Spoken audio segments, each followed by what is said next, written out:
So this is part 2, of be prepared for what you are praying for. A lot of Christians are not prepared for what they are praying for. If you have not watched part 1, please watch part 1. Give it a like, comment under there to help the video, to help the algorithm, to help other people find it, to help them. Doing this is also playing your part. Helping spreading the video is also playing your part. You did not create a video, but you've seen something that is helpful. It's going to be helpful to other people. Give it a like, comment under it, and to help the algorithm push it to other people who will need it in the future. So this is part 2. If you haven't watched part 1, please do. A lot of believers, we are asking for things, but we don't have the backup for that thing we are asking. It's like trying to go to the bank for $1 billion loan without any collateral. This is what is going on in Christendom.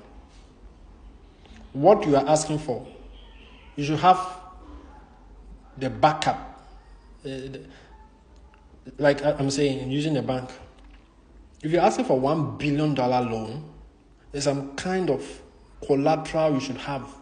You're asking for 100 million loan facility. There's some kind of collateral. You yourself, you have to have a picture of what kind of collateral you need to have to be able to get that thing to come through.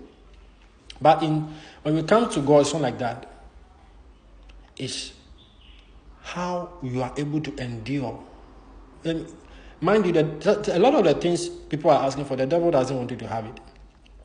If you want to have dominion over poverty, the devil will not, the enemy of man will not make it easy for you. Why? Because he uses poverty as a device, as a system, as a tool to force a lot of Christians away from the path of God into his kingdom. So if you are praying to God to give you dominion over that tool, that agent the enemy has used to turn a lot of believers away from God, and is still using to turn a lot of believers away from God, he's going to face you squarely. Look, these are some of the truths believers have to know. It's not like you go and stand there, you clap your hands, and then it shows up. God is not a magician. God is not a magician. He will take you through a process. And the process is supposed to refine you, it's supposed to bring a certain understanding to you. A lot of people have gone to the house of God, gone to the presence of God. We have asked for things, and now that it's time to battle it out, to overcome that thing. In the tests, in the trials, our ability to endure till the end, so that we are able to, God will give us that dominion over that thing. A lot of people give up. Christians give up. Some are praying, God, send my helpmeet to me. Send my helpmeet to me. Send the one you have created for me. Send the one you have created for me. A lot of people are praying those kind of prayers.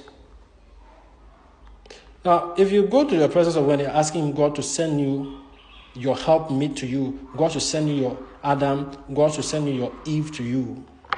I'm using Adam and Eve because that's where it happened. God created Eve and brought Eve to Adam. So that's why I'm using Adam and Eve, and not for the other reasons. A lot of people are praying those prayers. Now, if you want God to send your helpmate to you, and a lot of times, like I'm saying, the devil doesn't want you to have your helpmate because he knows. He knows what happens when you meet with your helpmate. He knows what happens. He fights it with everything. So if you are praying for God to send you your helpmate, the question is, have you learned how to forgive?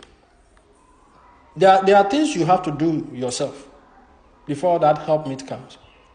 Have you learned how to forgive? Have you learned how to love yourself? Because God will not send his daughter to you for you to abuse, for you to torment, for you to speak death to. There are a lot of people, what their expertise is speaking death into other people. You forget about it.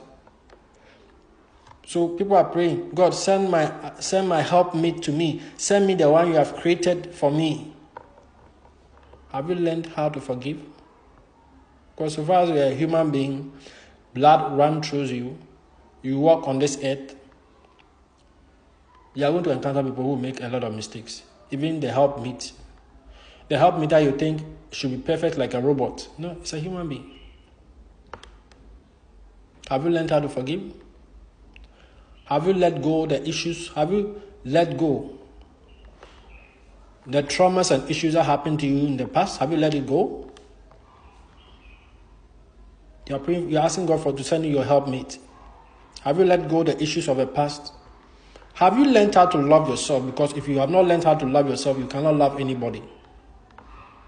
And God is not going to bring his daughter to you so that you abuse them. It's not going to happen. So first, have you learned how to love yourself? If you learn how to love yourself, you will be able to give love to other people. You'll be able to give love to that woman, that man. You'll be able to give love to those children who will come out of that union between the two of you. People have not done all of this, but they are still praying that God should send them their helpmate. If you are praying for God to send in your helpmate, you yourself have to prepare yourself to be suitable for that kind of helpmate God is sending to you. Have you learned how to speak life into other people? There are a lot of people who don't know how to speak life into other people. And the reason why people don't speak life into other people is a lot of reasons. I've spoken at length about the issues with what happened when you were growing up, the trauma and all the things that happened in your past that people have to throw away to be able to open their hearts and all that. It's serious. Now, that is, if you are asking for a help, that is level 1. Level 2, can you intercede for them? Because some of them, a lot of them, almost 99% of them, the devil doesn't want you to have, even see them. The devil doesn't want you to see the helpmate. He does not want you to even see them like this, let alone come into union with them. So some of you are praying. Some of you have been praying for 2 years consistently. God, send me my helpmate. Are you doing what you are supposed to do? You yourself, that is asking for the helpmate. Are you preparing? Are you changing certain things? Are you changing certain things about you? Learning how to speak life, learning how to forgive, opening your understanding, opening your heart. Are you doing it? Because you can pray for 1,000 years. If you, the person who is asking for even the helpmate, you don't do what you are supposed to do, forget about it. I'm telling you. There are things you are supposed to turn away from. There are things that are supposed to change. Because God is not going to bring your helpmate for you to abuse them, for you to torment them, for you to say this, for you to say that. He's not going to do it. He won't do it. So you that is asking for a helpmate, somebody who will love you, somebody who will care for you, somebody who will not hurt you, somebody who will not lie to you, are you changing those things in your life? Are you learning how to speak more truth? Are you learning how to give love? Are you learning how to forgive? Are you doing it? Are you putting effort into these things? Are you learning how not to lie? Are you learning how to become more loyal? Are you learning how to become more committed in a relationship? Are you doing it? That is part 1. There's something you have to do before that person shows up. That is level 1. And level 2 is intercession. A lot of believers, when you talk about praying for themselves, they run away. A lot of believers. When you say prayer, a lot of believers run the opposite direction, like it's some kind of burden on them. Meanwhile, the enemy of man, without prayer, you will not be able to stop his devices of trying to stop you from even seeing that helpmate. So if you are praying for helpmate, you yourself, you even have to have a good relationship with prayer. You need to have a good relationship with prayer, because to intercede for someone else, it's another thing. It's not praying for yourself. This is part 2. I'm going to come part 3.